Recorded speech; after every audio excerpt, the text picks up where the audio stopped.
Eu já trabalho na UF há mais de 20 anos, sempre na área da música, né?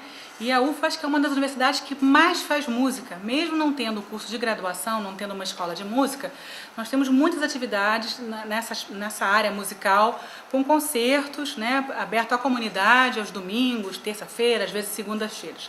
E eu vinha percebendo ao longo desses anos que o público era sempre o mesmo no Teatro da UF e que não havia muito uma interface, uma ligação com o campus, né? O campus foi construído e nós ficamos na reitoria e os alunos aqui no campus. Os alunos do campus não vão nas atividades da reitoria e as atividades musicais da reitoria não vinham ao campus. Então, por isso surgiu essa ideia desse projeto Ação Musical, Deixe a Música Tocar Você, nesse sentido da gente trabalhar essa questão da extensão, né? Esse projeto da Pró-Reitoria de Extensão, da PROEX, e entender a extensão como uma extensão mesmo, que vai daqui, da reitoria, estendendo as atividades musicais. O nosso objetivo é trazer os professores do CEIM, os grupos estáveis da universidade, da divisão de música, que é a música antiga da UF, o quarteto de cordas, alunos do CEIM também, para cá, para a biblioteca, né, que nós recebemos um grande apoio aqui da BCG, da diretora Ângela, com palestras e concertos até o final do ano, até novembro.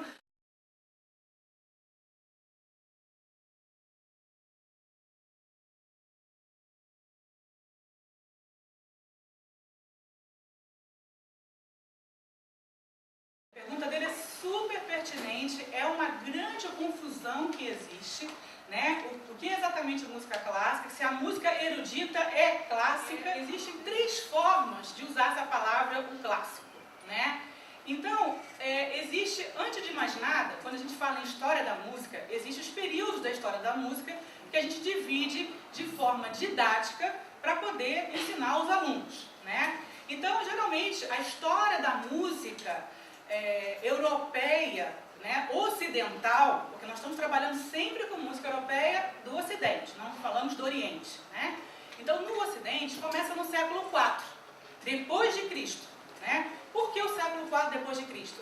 É quando se oficializa a religião católica, né? Ela se torna a religião oficial e é dentro da igreja que a música vai começar a se desenvolver, até chegar ao que a gente conhece hoje como música clássica. Esse período da Idade Média é longuíssimo, ele vai do século IV até mais ou menos o século XIV, um período enorme, que a gente chama de música medieval. Depois, entre o século XIV e o XV, tem um período só de 100 anos, que a gente chama de Ars Nova, que já é uma transição para a Renascença. Depois a Renascença, de 15 ao 16, século XV e XVI. Depois da Renascença, vem o Barroco, que aí já é o século final do 16 para o século 17. 1600. Depois do Barroco veio uma música chamada clássica. Existia um período na história da música muito curtinho, que durou em torno de uns 80 anos apenas, que a gente chama essa música de clássica, com C maiúsculo, que significa que é a música daquele período clássico. Nós temos a música renascentística, a música medieval e a música clássica. Os maiores expoentes vocês conhecem: Mozart, Haydn, a primeira parte da produção do Beethoven, né? Então, esse período de 80 anos, que é um período de passagem, de transição, em final de 1690, 1700, até mais ou menos 1780, né? Depois vai até mais ou menos 1810, a gente chama esse período de música clássica. Daí a gente usa o C maiúsculo, para se referir a esse período. Depois vem o romantismo e depois, então, música contemporânea e música moderna. Né? Então, a primeira utilização da palavra clássico é se referindo a esse período da história da música. O segundo uso, mas aí a gente vai usar clássico com C maiúsculo, tá? Igual a música renascentista com R maiúsculo, música barroca com B maiúsculo, aqui música clássica com C maiúsculo. Quando a gente usa com C minúsculo, é para fazer a oposição entre a música clássica e a música popular. Aqui, a música clássica é entendida como música erudita. Na verdade, aí o contraponto é erudito e popular, né? Agora, como essa palavra erudita é uma palavra muito empolada, por muito tempo se falava música erudita e música popular. Mas a própria Rádio MEC teve um pouco uma função importante nesse papel. Eu achava que era uma palavra muito empolada, que afastava as pessoas. A gente até brincava, música erudita, né? Uma música muito antiga. A tendência foi parar de usar essa palavra e chamar de música clássica, para fazer a oposição ao que seria o popular, né? Então, o popular é tudo aquilo que hoje em dia a gente entende como samba, funk, tudo que não é clássico, né? E essa música clássica ficou realmente para esse repertório europeu, dentro da linha, como a senhora falou, o repertório que é escrito, né? A gente passou a chamar de música clássica, que pode ser chamada também de erudita. A parte toda do período antigo, né? Quando eu falo antigo, da música antiga, que vai até o final do barroco, acredite se quiser, a música considerada clássica, ou seja, a música não popular, a música erudita, era a música religiosa. Todo e qualquer repertório que era feito dentro da igreja, essa era, digamos, a música erudita, o standard, o melhor do melhor. Qualquer coisa feita fora da igreja, ou seja, no quarto de um rei, na sala principal, no castelo, no parque, fora do recinto religioso, era a música popular. Né? Isso eu estou falando sobre a ótica do olhar lá atrás. Né? Então, se você pega qualquer livro, qualquer texto que se remeta, que esteja falando do século XVI, XVII, XVIII, música clássica é a música religiosa. Quando falarem de música popular, são aquelas feitas fora do recinto, né, em qualquer outro lugar. Né? E que isso hoje em dia, no nosso conceito atual, isso mudou. Porque, por exemplo, uma canção, uma air de cour, que é uma canção que era feita na corte de Luís XIV, para entreter, né, os seus convidados, era naquela época considerada música popular.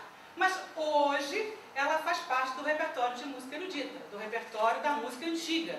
E é tocada em salas de concerto, levando a carimbada de música clássica. Entendeu? Então, esse conceito de clássico e popular, ele varia de acordo de época e conforme a sociedade, a cultura que você está inserido.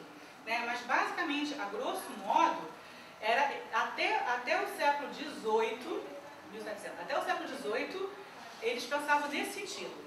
Música erudita, que é feita na igreja, e tudo fora da igreja é a música popular. E a grande diferença, geralmente, é que a música erudita, como essa senhora falou, ela é escrita.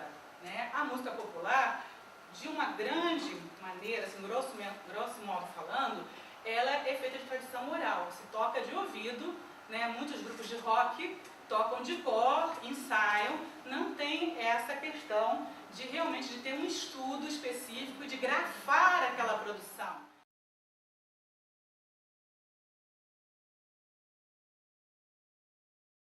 É muito pouco divulgada, essa é uma outra questão também, que a gente acha que não tem música clássica brasileira atual. Temos, só que os meios de comunicação não divulgam. Mas nós temos compositores como Edino Krieger, Ronaldo Miranda. Lá fora, principalmente a Ozeste fez uma turnê que levou muita coisa para o exterior com esse repertório. O Roberto Duarte, que é um maestro daqui de Niterói, que grava muito na Europa, ele sempre faz questão de divulgar a nossa música erudita lá fora. E geralmente os europeus gostam muito, é uma música muito diferente para eles, né? Bem, a parte de ritmo, enfim, a harmonização, é tudo diferente. E tem feito muito sucesso lá fora. Né? Nós realmente é que ouvimos pouco a nossa própria música. Ainda estamos ouvindo a música da produção europeia de séculos passados.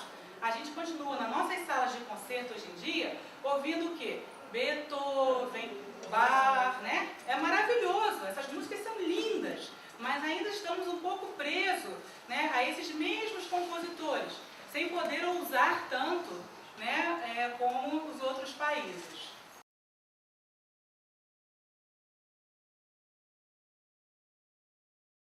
Eu queria saber, então, dessa interseção entre o popular e o erudito, né? Porque a gente vê, por exemplo, a Real Sinfônica, ela faz muitas peças recentemente, acho que ela lançou um CD do Pink Floyd, né? Então, e em contrapartida a gente vê, por exemplo, pessoas tocando um cavaquinho, às vezes uma Ave Maria, ou um cantor popular que faz alguma peça, algum pedaço de Mozart. Então, como é que funciona essa intercessão e se ela é bem-vinda no meio, né? Se as pessoas recebem bem esse tipo de mistura. Isso é uma pergunta dela também interessante. Essa intercessão, ela está aconteceu mais, se deu no século XX. Né? Até então, para trás, do século XIX para trás, a gente sempre, as pessoas ouviam a música atual. É engraçado falar isso, mas quem, por exemplo, viveu no século XV, ouvia a música contemporânea do século XV. Ou seja, aqueles compositores que estão ali vivendo em 1400, escreveram e eles estão ouvindo aquela música recente. Eles ouviam a música 1, 2, 3 vezes, tá velha, joga fora e faz outra. Né? Então, até o romantismo, existia essa tendência a só ouvir música moderna, entre aspas, ou seja, música composta naquele período. Por isso, por exemplo, que Bach tem uma obra tão grande. Ele fazia uma cantata no Natal, no outro ano, ninguém queria ouvir a mesma cantata. Não, queremos uma cantata nova, faça outra. Né? Então, por isso que o que chegou para a gente, o que sobrou da obra de Bach é enorme, porque ele precisava, para cada missa, para cada Semana Santa, de cada ano, compor uma obra fresquinha, novinha. Ninguém queria ouvir obra velha. Nós, do século XX e XXI, é que ouvimos as obras do passado. E ouvimos pouco a nossa composição, a nossa música atual. A música atual que nós ouvimos é a popular, né? Cada um dentro do seu gênero, mas o que ouvimos de contemporâneo, de moderno, nesse sentido de atual, é a música popular. Quando a gente se remete ao mundo da música erudita ou clássica, a gente ouve a música de séculos passados. Né? Se vocês abrirem a programação da Viva Música, só vai ver compositor do século passado. E para trás, né? Quanto mais para trás, melhor. Então isso era uma coisa bem separada. Né? Até o romantismo isso era bem separado. Quando vai chegando ao século XX, a virada do século, enfim, como eu falei também, a partir da era industrial, todas as mudanças do contexto social, o século XX foi muito especial para a área da música, porque veio o advento da gravação. Quando se inventou o vinil e depois o CD, que o CD foi assim, a grande abertura para o mercado musical, né? Com a invenção do CD, os músicos, nós podíamos gravar tudo. Tudo que a gente quisesse era possível de ser gravado de maneira bem mais fácil, o CD, mais barato também. Então, o século XX, eu costumo chamar, que assim dizer, que ele é um grande caldeirão musical. A gente pode ouvir música medieval, música renascentista, canto gregoriano, canto bizantino, pode ouvir música romântica, pode ouvir música religiosa, a gente pode ouvir tudo. Porque é só pegar o CD, eu trouxe uma pilha de CD ali tem séculos misturados de música. Se a gente pegar aqui o século, eu tenho desde, sei lá, do século IV ao século, né? Nessa pilhazinha aqui eu tenho um resumo de repente, 8 séculos de música. Então, o século XX disponibilizou isso, essa mistura toda, e quebrou um pouco essa visão que ela colocou dessa separação de erudito e popular. E os compositores começaram, então, a cruzar esse material também, né? A procurar ver, poxa, mas essa linha aqui que está aqui no popular é tão interessante, eu vou pegar e vou harmonizar isso. Né? Villa-Lobos foi o mestre em fazer isso. Ele fez diversas pesquisas no Amazonas, trabalhando com linhas, né, do folclore, canções populares e harmonizando, né, sobre uma estética, sobre um ponto de vista que a gente chama erudito, porque a harmonização é muito complexa. Né? Ele trabalhou aquilo profundamente do ponto de vista musical. Uma melodia simples que ele pega de alguém que está cantando na rua, uma cantiga de roda, uma ciranda, e harmoniza aquilo. Então, essa fusão que ela falou, que aos poucos começou a acontecer no século XX, final do 20 para o 21, que cada vez foi se tornando maior, inclusive colocar instrumentos populares dentro da orquestra, né? Villa-Lobos e o grupo de compositores que lideraram o movimento modernismo, eles começaram a levantar essa questão. Vamos colocar os nossos instrumentos brasileiros dentro da orquestra. Vamos misturar o pandeiro, né? Vamos botar o pandeiro. O pandeiro não existia na orquestra. Vamos botar um triângulo, vamos botar o pandeiro. Né? Vamos inserir ritmos brasileiros nessa música europeia, vamos misturar, botar um sax. O sax não é instrumento original de uma orquestra. Né? Vamos misturar o sax aqui, vamos botar um violão. Então, essa fusão, hoje em dia, é muito mais bem aceita. Quer dizer, no início sempre há uma reação, né? Coisa estranha, não se deve misturar. É claro que houve reações na época, mas hoje em dia isso já é comumente aceito, se torna uma coisa bastante interessante, porque faz com que a música fique muito variada. E é bom também te lembrar que na época, no passado, o próprio Bach também, ele usava muitas vezes corais da comunidade luterana, coraizinhos mesmo, que o povo cantava ali na igreja, né, luterana, e pegava e colocava nos motetos dele. O próprio Bach fazia isso, né? O próprio Lully fazia isso. Eu ouvi uma empregada cantarolando ali, tá esfregando o chão, ouvi ela cantarolar ali uma cantiga, ele pegava, já musicava aquilo e botava como uma área de ópera.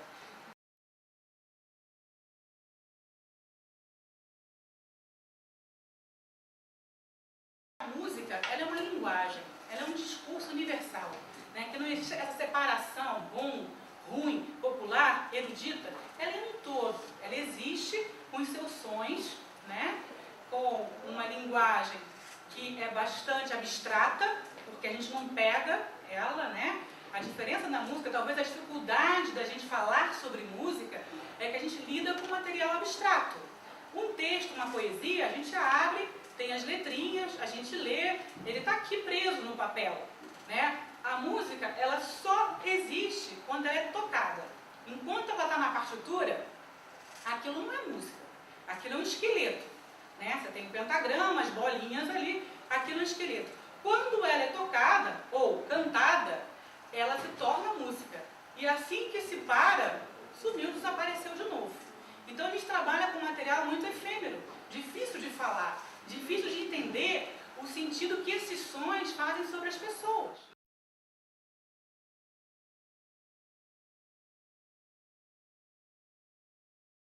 Como, por exemplo, um músico vai interpretar uma música lá do século IV, não é isso? Ele está falando sobre a evolução da notação musical, a escrita musical, né? Quando começou a música no século IV, ela era de tradição oral. Tudo era passado pela escuta. Cantava-se, repetia, e decorava aquilo, e foi assim por muitos séculos.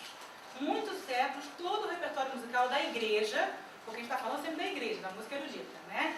Era toda via transmissão oral.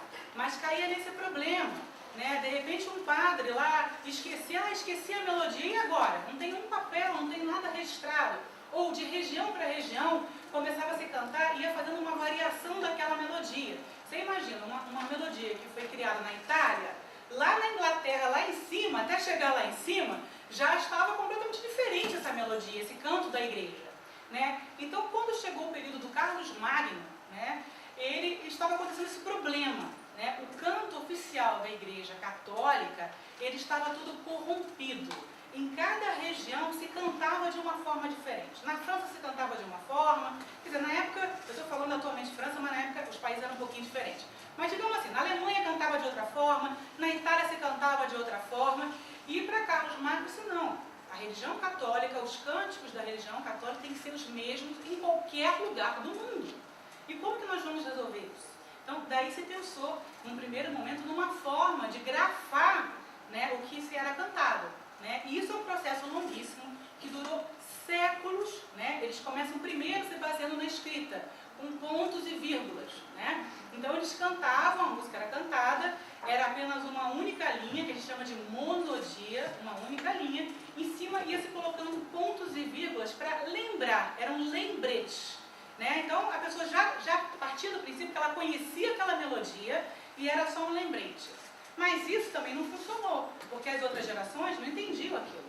E aí foi se desenvolvendo, então, a questão de botar uma linha. Acima da linha, você sobe um tom, na linha é um tom para baixo da linha, né? E devagar foi se colocando outras linhas até chegar ao pentagrama musical, que são 5 linhas, né? Então, isso vai sendo amadurecido durante séculos. Teve o Guido d'Arezzo, que morava em Arezzo, na Itália, foi uma pessoa muito importante nesse processo todo. Ele aperfeiçoou. Ele pegou tudo que estava assim no ar, fez a síntese e aperfeiçoou essa escrita, já quase entrando na Renascença, né? Até a gente ter aquelas durações do tempo, colcheia, semínima, todas as notas, toda a escala, a clave de sol, todas as claves, para a gente dar o nome das notas, tudo isso foi o Guido d'Arezzo que aperfeiçoou esse sistema da escrita. E a partir desse modelo do Guido d'Arezzo, a gente só melhorou. E é um modelo que permanece até hoje. Até hoje nós usamos esse modelo de escrita em qualquer lugar do mundo que você vai, em qualquer país, quem teve uma iniciação em música clássica, consegue pegar uma partitura e ler. Né? Então foi um modelo tão bom, foi um sistema que foi tão bem desenvolvido, que ele permaneceu. E até hoje é o que a gente usa e ninguém questiona, porque realmente dá certo. O que você escreve naquele sistema, ele funciona. Todo mundo consegue decodificar aquele sistema.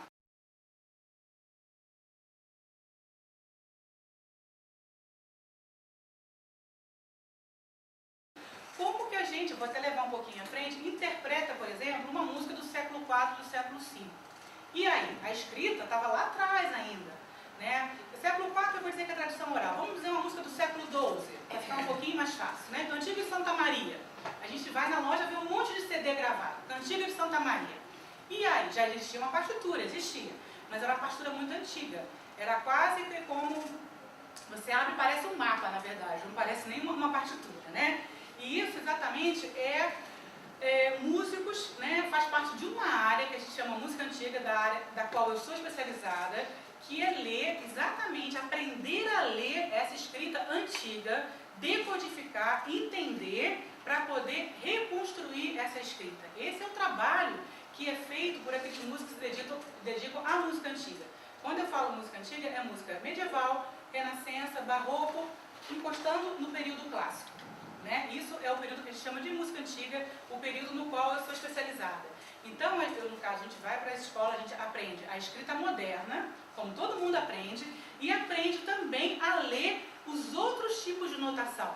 Existe tablatura, que é uma notação totalmente diferente, que não tem notas, são letras, enfim, tudo diferente. Então, cada um vai se especializando nessas leituras para poder resgatar esse repertório antigo que ficou grafado de forma ainda meio primitiva. A gente faz uma série de estudos paralelos, a gente tem que estudar literatura, a gente tem que estudar história, a gente tem que estudar iconografia. Iconografia é essencial para quem trabalha com esse tipo de música, que é o quê? As iluminuras, as gravuras, os afrescos, para ver como eles seguravam os instrumentos, como eram os instrumentos. Tem que estudar um pouco de luteria, que é a construção do instrumento, para saber como era o instrumento da época. O instrumento da época não tem nada a ver com o instrumento de hoje. Né? Eu toco viola da gamba não tem nada a ver com violoncelo. Né? Então, o músico que se dedica a esse segmento da música, a reconstrução dessa música, desse passado longínquo, ele, além de música, ele tem que estudar várias línguas. Porque a maioria dos textos estão ou em francês antigo, ou em alemão antigo, ou em italiano antigo. Quase nada foi traduzido. Você tem que ler direto no facsímile, tem que saber entender aquele alfabeto, aquela letra da época. Então, é praticamente um trabalho de arqueologia musical. Então, por isso, hoje em dia, existe esse músico especializado em reconstruir essa música do passado, que é difícil, que a gente não tem certeza se foi isso mesmo, né? Porque não sobrou CD, não tem gravação, as partituras eram primárias, né? Pelo que eu sei, não existe máquina do tempo, eu não estive lá, então a gente diz que é uma leitura. A partir de todo esse trabalho que a gente faz em volta, né, é uma aproximação do que seria, do que a gente acredita que seria na época. Eu não vou ter a audácia de dizer que eu toco viola da gamba igual uma rama ré, que foi o gambista lá de 1700, porque eu não fui lá, eu não fui em 1700, eu não escutei o som dele, não existe um CD. Agora, existem textos, crônicas da época, dizendo como ele tocava, que ele tocava igual um anjo, que ele tinha um som muito doce, um som aveludado. Então, por essas narrações, a gente consegue criar um quadro, uma imagem. Mas isso sempre é relativo. Um som doce para aquela época, de repente não é o mesmo som doce de hoje. Né? Naquela época não tinha carro, não tinha televisão, né? Então a gente sempre tem que dar esse distanciamento também e analisar a parte cultural, como era a vida daquela época. O que significaria um som doce para o século XVIII, para uma pessoa que viveu em 1710? Isso também é relativo. Né? O que significa um som forte para uma pessoa que viveu em 1500? De repente um som forte lá, se a gente der um som forte hoje, aqui vai ser fraquinho. Porque olha só, a gente tem barulho aqui do ar-condicionado, gente falando lá, ruído de carro, né? Então tudo depende do contexto cultural. Houve um movimento nessa história da música que dizia que nós tínhamos que voltar à partitura original. Então, muitos pegaram as partituras, acharam as partituras de Bach, original lá, o manuscrito de Bach, a letra de Bach, E eles defendiam que nós tínhamos que tocar exatamente o que estava escrito ali. Não podia mexer nada. Era a mão, né? Era a escrita de Bach. Só que tinha erros. Tem erros, gente. As partituras de Bach têm erros. Por quê? Ele escrevia à luz de vela. Escrevia com bico de pena, num papel grosso, um papiro. Escrevia rápido, porque ele tinha que trabalhar muito, compor música de um dia para outro. Às vezes escrevia à noite, cheio de filho em cima dele. Então, para uma notinha sair daquela linha e estar no lugar errado, é a coisa mais fácil. Então, a gente corrige aquilo, né? Porque sabe as condições em que ele escreveu. Ele estava ficando cego, né? Não tinha tanta iluminação. Uma série de coisas que a gente lê, que já sabe que existia, né? O que aconteceu com Bach. Então, esse movimento que fala, temos que tocar tudo que está escrito, a gente também tem que tomar cuidado, tem que ter uma leitura crítica. Porque por muito tempo se gravou coisas de Bach com erros. Erros, harmonicamente falando, coisas muito erradas. E hoje em dia, nós já temos um outro olhar, né? Hoje, no século XXI, já sabemos também que não temos que ficar tão fiéis assim à fonte, que temos que analisar a fonte com uma certa distância e entender o contexto que aquele homem, um mero homem, Bach foi um homem como todos nós, um ser humano, em que contexto ele estava escrevendo, compondo.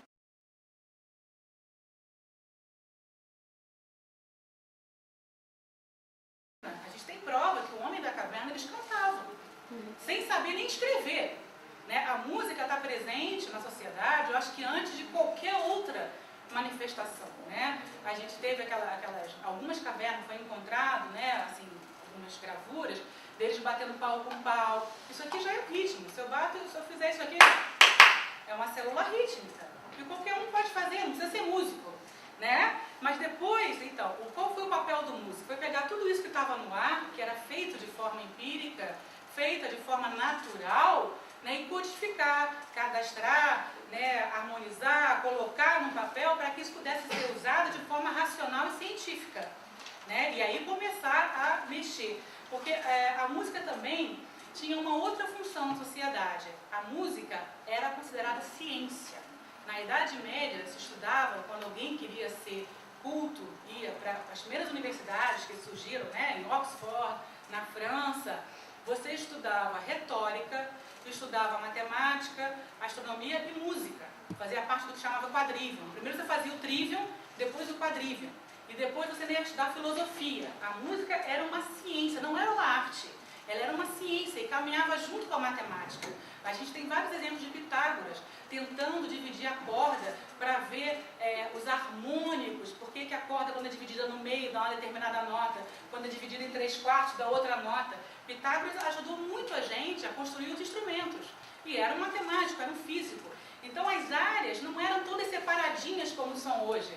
Eu sou matemático, eu estudo física, eu estudo... As áreas todas, elas se interagiam uma com a outra, né? A formação de uma pessoa, e a música sempre foi uma ciência. Ela só vai se tornar arte, ou depois objeto de luxo, né? Mais para o romantismo, lá para o século XVIII e XIX. Ela vai se modificando o seu contexto na sociedade, aí também é um pouco da história da humanidade, né? O papel da música vai modificando, mas até 1720 ela ainda era considerada ciência. Tinha gente estudando a harmonia, a ciência da harmonia, fazendo tratados sobre harmonia, né? E todo mundo que se considerasse uma pessoa culta tinha que saber música. Não era considerado um cidadão culto, um príncipe, um nobre, uma princesa, se não dominasse pelo menos 3 instrumentos, que cantasse e dançasse. Além de outras coisas, além de línguas estrangeiras, enfim, filosofia, retórica, né? Estudar latim, tinha que falar latim. Agora, a música era um fator essencial na formação de um cidadão. No passado, todos faziam. Música era um fazer coletivo. Né? Não existia cinema, não existia, sei lá, salão de dança, não existia shopping. Então, o que as pessoas faziam para se divertir? Liam poesia, os que sabiam ler, os cultos, obviamente. Eu estou falando sempre, infelizmente, eu estou falando sempre da corte, sempre da sociedade culta. Tá? Infelizmente, a música clássica erudita nasceu na sociedade, digamos, culta. Né? O povo, obviamente, não tinha acesso a isso. Mas o que eles faziam para se divertir? Né? No inverno, poesia, as mulheres costuravam, bordavam e praticamente todas as noites tocavam. vamos ler? E dava, e todo mundo era capaz de cantar aquilo ou tocar aquilo. E aquilo era uma diversão. Ah, que engraçado, riam, parava a música no meio, pegava, tocava de novo. Era realmente um fazer coletivo. No verão, tinha os piqueniques, as caçadas, aí as coisas eram mais ao ar livre.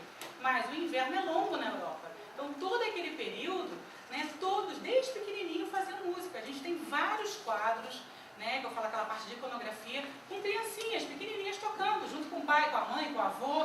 Né? Então, a música realmente era algo muito importante até o século XVIII.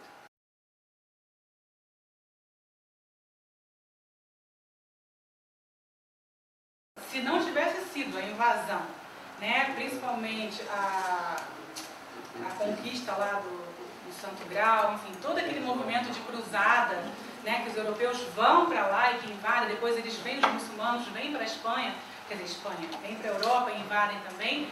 Estou falando do ponto de vista musical, a gente, sei lá, talvez tivesse muito século para trás. Foram eles realmente que trouxeram uma série de instrumentos. O europeu basicamente só conhecia o canto. O europeu quase não tinha instrumento de sopro, não tinha quase nada. Eles trouxeram uma série enorme de instrumentos de percussões, uma série de módulos, de escalas que eles já trabalhavam, de afinações, que o europeu não conhecia. O europeu estava usando pele, enquanto eles já usavam seda. Né? Era um povo, essa visão que eles têm hoje, que eles são atrasados, aquela região de lá, isso é uma visão de hoje. Naquela época eles tinham uma tecnologia monstruosa, era moderníssimo se comparado ao europeu que ainda estava ali vivendo, né? Eles já tinham universidades, já dominavam astronomia. Eles dominaram uma série de coisas. Universidades. Exatamente, entendeu? Literatura, dança, eles tinham uma riqueza, né? Então essa riqueza toda foi levada para a Europa. Graças a Deus a Europa conseguiu, entendeu, assimilou e continuou, deu o salto para frente, mesclou todas essas informações. Então, muitos dos instrumentos, por exemplo, o alaúde, al-uz, é um instrumento árabe. Ele foi levado para a Europa e ali ele foi assimilado, modificado e virou o alaúde europeu. Né? Você tem uma guitarra também, uma guitarra sarracena, que ela foi levada para a Europa, foi assimilada, foi modificada, virou a guitarra barroca e virou o violão que a gente tem hoje em dia. Cítara, enfim, tem uma série de instrumentos que são tudo... Na verdade, se você for pensar mesmo, quase todos os instrumentos da música erudita que a gente vê hoje tem um pezinho lá no árabe. Até o piano, que parece ser o mais diferente, a ideia, a essência de uma corda percutida por um martelinho, isso os árabes já tinham. Eles tinham uma espécie de um saltério que eles batiam com os martelinhos assim. E foi dali que saiu a ideia para se fazer um piano. Né? Então, na verdade, quase todos os instrumentos que nós temos hoje, que a gente vê comumente aí nas salas de concerto, a maioria que você vai voltando, seu antepassado é um árabe. Todos os instrumentos de percussão, os tambores, os tímpanos, tudo isso é árabe. A Europa não tinha isso. Então, realmente, na parte da música, eles trouxeram uma contribuição e o repertório, o modalismo, enfim, uma série de coisas.